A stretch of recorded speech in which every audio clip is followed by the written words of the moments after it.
बेटे की जान, चुपचाप से रख लो यहाँ से, नहीं तो झेलना पड़ेगा टीवी सीरियल। अरे चिंटू जी, कहाँ चुपके से निकल रहे?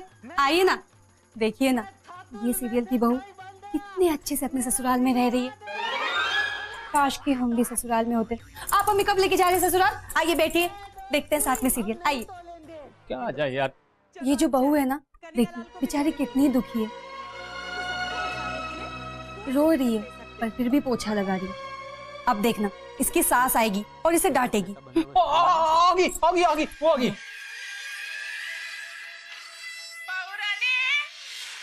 कि बहू, अभी तक तुमने कितना सारा काम किया नहीं है, खाना बनाना बाकी है। देखिए खड़ूस वाली सास, और जैसे इसे डांटने आएगी ना, तो वो जो साबुन वाला पानी है ना, उस पे उनका पैर चला जाएगा और गिर जाएगी। बेटे की जान गिर गई है तो। लेकिन चिंटू जी, ये जो सास है ना, ये पूरा का पूरा दोष है ना बेचारी बहू पे मर देगी कि उसने ये जानबूझ के किया है और बदला लेगी। बेचारी बहू, देखिए। आप तो कमाल है डॉली जी, वहाँ वही हो रहा है जो आप बता रही हो। अरे चिंटू जी, हमने इतने एपिसोड देख लिए, अब तो हमें पता चल जाता है कि आगे क्या होने वाला है। देखिए। वो बेटे की जान, ये सही मौका मिला है। साल का चैप्टर बदल के सीधा राइटर का चैप्टर चालू कर देता हूँ, अब बनेगी बात। डॉली जी, हाँ, आपके अंदर आग है। मेरा कहने का मतलब है कि वहां जो भी हो रहा है वो आपको पता है। हाँ। अगर आप वो पहले से लिखना शुरू कर दो तो। नहीं समझी बात ना भाई, ये अगर आप लेखक बन जाओ तो। लेखक। डॉली जी, मेरा एक दोस्त है मुंबई में। अच्छा। वो उसका यही काम है, ये सीरियल वीरियल ही लिखता है वो। हाँ, वो कभी तो सास से खीर में नमक डलवा देता है, सब्जी में चावल और बूरे। हाँ, ये ऊट पटांग काम करा रहा है? हाँ, तो मैं उससे बात करता हूँ। वो आजकल मथुरा में आया हुआ है, उसको एक कहानी चाहिए। आप लिख दो एक कहानी, है कहानी लिख दो, उसको दे दो, और क्या पता एक दिन मेरी डॉली जी का सीरियल आ रहा होगा। है सोचो, आपका सीरियल आ रहा होगा, आपका। डॉली शक्तिशाली लेखक, नानी जी को कितना अच्छा लगेगा। अजब गजब घर जमाई। अरे डॉली, अरे डॉली दीदी, आप, हम आपको ही ढूंढ रहे थे। आइए बैठिए, हमें आपको कुछ बताना है। ये चिंटू जी है ना, चिंटू जी ने हमारे मन में एक ऐसा ख्वाब जगा दिया है कि पूछिए ही मत। पूछूंगी नहीं तो पता कैसे चलेगा? चलो अच्छा, नहीं पूछती। नहीं दी, पूछिए, तभी तो हम बताएंगे ना। अच्छा तो फिर बताओ, क्या बताने वाली हो? यही कि सीरियल में आगे क्या होने वाला है, हमने हर सीन चिंटू जी को पहले ही बता दिया। वो तो हैरान हो गए दी, कहने लगे तुम राइटर क्यों नहीं बन जाती। उनको हमारे अंदर पता नहीं कहाँ से राइटर वाला टैलेंट दिख गया। अच्छा है डॉली, अच्छा है।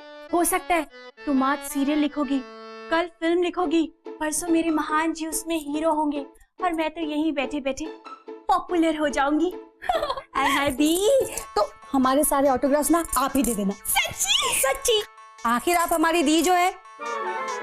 लेकिन दी, एक अड़चन है। कहाँ? किधर? अरे दी, बाहर कहीं नहीं, अंदर एक अड़चन है, मतलब हमारे मन में। अच्छा, आप ही बताइए ना, हम ऐसे कैसे राइटर बन जाएं? आपको तो पता है हमारा तो एक ही सपना है, ससुराल। ये देख भाई, यही है अपना ससुराल, कहले घर कहले सब यही है। आजा बैठ, इधर बैठ, आजा। है वाह, ये आगे देख, ये मेरी वाइफ है डॉली जी, और ये उनकी बड़ी बहन है लॉली जी। नमस्ते। डॉली जी, वो बताया था ना मैंने, मुंबई से आया मेरा दोस्त, ये मोहित, बहुत कमाल का काम करता है ये। भाई देख, ये बात है कि मेरी जो वाइफ है ना, ये चाहती है कि अच्छी लेखिका बन जाए ये, है ना। तो अब देख, कुछ क्या है, तेरे को कहानी की जरूरत है, कुछ बात बन जाए, कुछ है। भाभी जी को लिखने का शौक है तो ये तो बहुत अच्छी बात है। और फिर मैं मथुरा आया भी इसीलिए था कि यहाँ मुझे कोई ना कोई कहानी तो जरूर मिल जाएगी। हो सकता है कि मैं भाभी जी की कहानी लेकर जाऊं। हाँ, क्यों नहीं। और क्या है ना कि मेरे पास ज्यादा टाइम नहीं है, सिर्फ 2 दिन है। सिर्फ 2 दिन? प्रॉब्लम क्या है, आप लिखना तो शुरू करिए और लिखकर मुझे ईमेल कर दीजिए। मेल आईडी मेरी चिंटू के पास है, आप इससे ले लीजिएगा। अच्छा तो मैं चलता हूँ, ठीक है? जी भैया, आप लिखिए, बिल्कुल। है ना? और फिर आता हूँ। आइएगा जरूर। हाँ, हाँ, हाँ। लिखेंगे। अरे यार, मेरे इस वाले घर में तू पहली बार आया, कुछ खा पी के तो जा। अरे यार फॉर्मेलिटी क्यों करता है? हाँ? चल फिर कोई आओ। बात नहीं, मैं छोड़ के आता हूँ। बाहर पान वान खिलवा दूंगा इसको, पान का बड़ा शौकीन है। आ जा। हाँ वैसे डॉली, अगर तुम्हें कोई मदद चाहिए होगी ना तो मुझे बता देना। अपने महान जी के लिए तो मैं तुम्हारी असिस्टेंट भी बन जाऊंगी। मेरा यही एक सपना है कि मेरे महान जी बड़े पर्दे पर आए और बोले, अगर हिलने की कोशिश की तो गोली मार दूंगा। हाँ दीदी, पक्का पक्का। आप जैसा जैसा बोलेंगी ना, हम वैसा वैसा ही लिखेंगे जीजू के बारे में। और आपको पता है हम इतने खुश क्यों हैं? क्यों? क्योंकि अगर हम राइटर बन गए ना तो हमें मुंबई जाना होगा, और जैसे हम मुंबई जाएंगे हम अपना ससुराल वहीं बसा लेंगे। सच्ची? हाँ। अरे डॉली जी, हाँ। अरे हमने सुना है कि आप टीवी सीरियल की राइटर बनने जा रही हैं। भाई हमारे जीजू ने सुना है तो सही सुना होगा। इसमें तो हम आपकी बहुत मदद कर सकते हैं। देखो, एक जो राइटर होता है ना, यानी लेखक जी, उसके लिए सबसे ज्यादा जरूरी चीज होती है पहचान बनाना। जब तक वो अपने आप को नहीं पहचानेगा तब तक वो दूसरे किरदारों को कैसे पहचान पाएगा? समझ रही ना? अब जैसे आप मुझे देखिए, मेरा नाम महान कपूर है और मैं दुनिया का सबसे महान एक्टर हूं। इतना महान कि मेरे पैदा होते ही मेरे माँ बाप ने मेरा नाम महान रख दिया था। तो ये है अंदरूनी पहचान, ऐसी पहचान जो चीख चीख कर आपसे अपनी जिंदगी की भीख मांग रही है। एक राइटर के लिए ये सबसे जरूरी लेसन है, बाकी सब तो फैशन है। अच्छा तो हम चलते।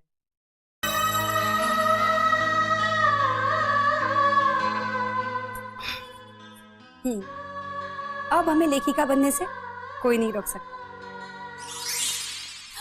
लॉली दी, एक मिनट। हाँ बोलो। आइए यहाँ बैठी, आप सुन के बताइए ना हमारी कहानी आपको कैसी लगी?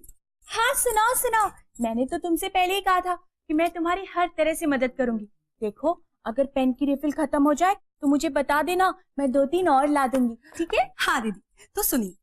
एक बहू अपना पूरा साज और श्रृंगार करके अपने कमरे से निकलती है और तभी उसकी खड़ूस सास उसके कमरे में आ जाती है और उसे खूब ताने देती है। कहती है, ये क्या बहू, तुमने अपने सुहाग की निशानी सिंदूर नहीं लगाया? ऐसा क्यों क्यों क्यों? डॉली, हाँ, इसमें मेरे महान जी का रोल कहाँ था? ये प्यारी दीदी, ये जो बहू है ना, उसका पति का रोल कौन कर रहा है? जीजू। तुम बहुत अच्छी है तुम्हारी कहानी। हाँ, आगे सुनिए। फिर क्या होता है कि बहू को भी अचानक याद आ जाता है कि अरे हाँ, हमने तो सुहाग की निशानी सिंदूर लगाया नहीं।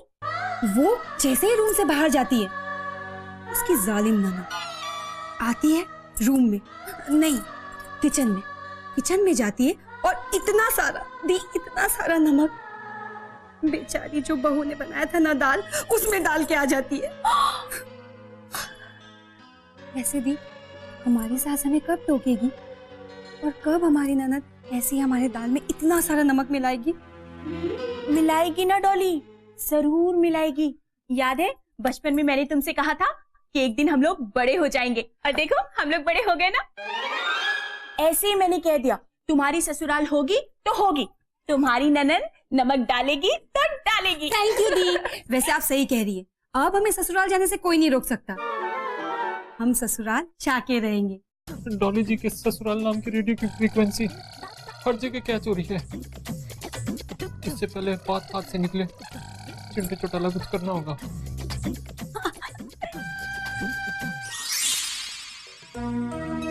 ये उस सुबह की कहानी है जब बहू चाय का प्याला लेकर सास के पास जाती है और उसकी खड़ूस सास गुस्से में आके उस चाय के प्याले को घुमा के फेंक देती है और डांट के कहती है, अरे कल मुही, इतनी गर्म चाय पिलानी थी तो जलता हुआ कोयला ही मुंह में रख देती। खत्म हो गई? नहीं नाना जी, और है आगे। तो शॉर्टकट में चलो। शॉर्टकट? नाना जी, शॉर्टकट में अगर ससुराल भी आ जाता तो कितना अच्छा होता ना। एक लड़की अपने बचपन से लेके जवानी तक अपने ससुराल का रास्ता ही तो खोजती है नाना जी। 18 साल का लंबा रास्ता, और अगर वो भी उसे ना मिले तो खैर छोड़िए, आप स्क्रिप्ट पे ध्यान दीजिए। कितनी इंटरेस्टिंग है ना, है ना नाना जी? कितना मजा आता होगा ना ससुराल में सास का सामना करते हुए। नाना जी बताइए ना, हम अपने ससुराल कब जाएंगे और कब हमें हमारी खड़ूस सास कहेगी कि तुम इस घर की मालकिन नहीं हो, हम इस घर की मालकिन है? कब कब कब? अरे बेटा, कहानी तो तुमने इतनी लाजवाब लिखी है कि मैं कुछ बता नहीं सकता। नाना जी सुनिए ना, इसी बात पे एक और बस हमने लिखना स्टार्ट की है। दूसरी? हाँ। अब एक काम करो बेटा, तुम लिखो, मुझे टहलने जाना है। अगर मैंने और सुन ली तो मैं बिल्कुल लंबा ही टहल जाऊंगा। समझ रही हो ना तुम? हाँ, चलता हूँ बेटा। कहाँ फंस गया यार? राइटर तो हम बन गए हैं नाना जी। एक बार ये कहानी हमारे मोहित भैया सुन ले, अच्छी तो उन्हें लगी जाएगी ना। फिर हम मुंबई चले जाएंगे, वहीं पे अपना ससुराल बसाएंगे, कहानी भी वहीं लिखेंगे, वहीं ससुराल बसाएंगे। अरे बेटा, रोते नहीं ना बेटा ना। अरे ओहो डॉली बिटिया, ये क्या तुम्हें राइटर बनने का भूत सवार हो गया? एक वो महान कम है हमारी जान को, उसे एक्टर बनने का भूत सवार है। भाई तुम दोनों फिल्म लाइन में चले जाओगे तो हम क्या अकेले यहाँ रासलीला बनाएंगे? ना बेटा ना, बस।